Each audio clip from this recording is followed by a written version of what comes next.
Namco's Ace Combat games have fallen off the edge into obscurity in recent years. However, a cursory glance at the series reveals far more than simplistic flight sims for console scrubs, but compelling and engaging action games that really hold up well over a decade since their release. Ace Combat's focus has been to deliver the thrill of flying a heavily armed fighter jet at breakneck speeds to PlayStation owners who lack the dedicated simulator-based PC players received. Ace Combat 4, Shattered Skies, or Distant Thunder depending on where you live, still holds up as a great early PS2 game.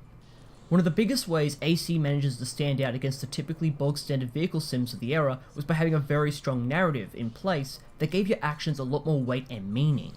The fourth game is where the series' writing quality started eclipsing the majority of other games. Set in an alternate universe similar to Earth, the nations of the continent of Usea are threatened by the military superiority of Eurasia as they attempt to take control of the continent. With the support of the anti-aircraft weapon system Stonehenge, they're almost successful, but a new batch of ISAF pilots help turn the tide of the war. Obviously this includes you. Designated Mobius 1, you'll participate in various military operations, each gradually getting more complex and difficult. The actual thrust of the story is done between missions as the nameless narrator recounts the war as a young boy in an occupied city and his friendship with a squadron of enemy pilots. While being relegated to static cutscenes, having no named characters, and the narrator being the only voice present, it's compelling and well directed. The dialogue and additional sound work makes it emotionally mature and smart, all without ham-fisted drama or even significant violence. On its own, it's good stuff, but it gets even better when you, the player, start becoming part of the narrative. Across the missions, you'll go from a largely anonymous pilot to a symbol of hope for your allies and an opponent to be feared and respected by the enemy. It all wraps up in a touching ending, bringing both stories together instead of making them parallel entities. But where it counts is the stories you'll fly in. Before rolling out, you'll receive a briefing that lays out what you have to do and the stakes at hand, with ample tactical fluff. After this, you can select your plane and payload. The money you earn via achieving a high rank in a mission is used to purchase different jets and special weaponry. Each plane has different stats, with some favouring one tactical role over another.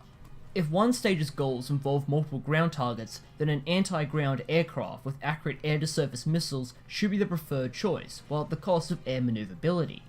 Most missions have you destroying enemy targets to achieve an allotted score within a time limit.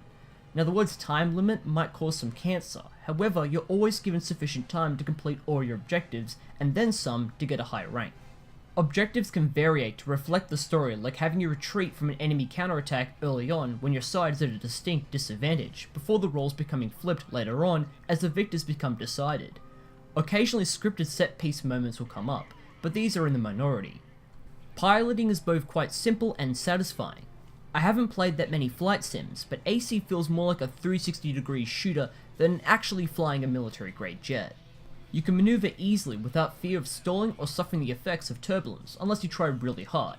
Speeding up and down is done by applying the appropriate pressure to the shoulder buttons of the controller.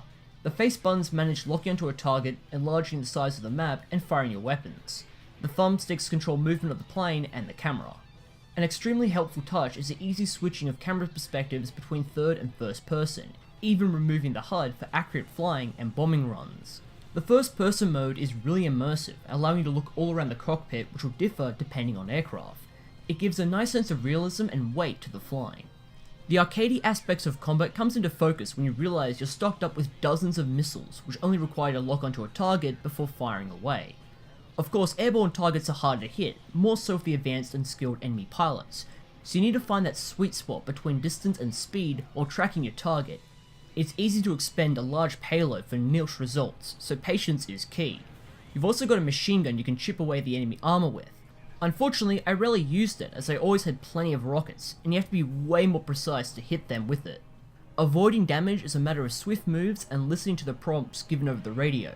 On the default difficulty, you can take some damage before biting it, but if you start running low on armor or even ammunition, you can always head back to base to refit before getting back into the fight. You've likely noticed how well the game is running for a 2001 PS2 title. At 60 frames per second without any slowdown in even the most chaotic of battles, the simple act of flying is a thrilling experience. When you're in the middle of a dogfight high in the sky, it's a thing of beauty, honestly. Its simple mechanics and technical proficiency allows you to enjoy what's on display. Another huge plus is the excellent soundtrack. It's a mix of synthesized orchestral pieces and heavy metal that match the gameplay effortlessly. It has a really romantic feel to it, and they've used their abundance of songs to reflect the tone of each stage. The briefing debriefing section's background music will gradually change as the story moves along. It's extras like this that stop it from feeling too gamey. Additional stuff like different camera angles if you want a cinematic look, and even a very nice kill cam furthers what is otherwise a dogfighting sim. If I had any actual complaints, it'd be the game is kind of easy. Sure, there's high difficulties, but certain sections are only artificially difficult, like having enemies unkillable. I died every so often, but typically it was because of flying around like a dipshit and crashing into a mountain or some geological feature. It turns pivotal, narratively important fights, which should be great challenges, into a walk in the park.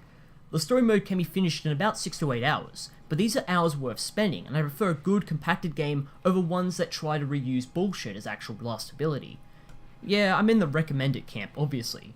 Its cheap price tag and high quality gameplay has it passed in with flying colours. Oh god, did I just fucking say that?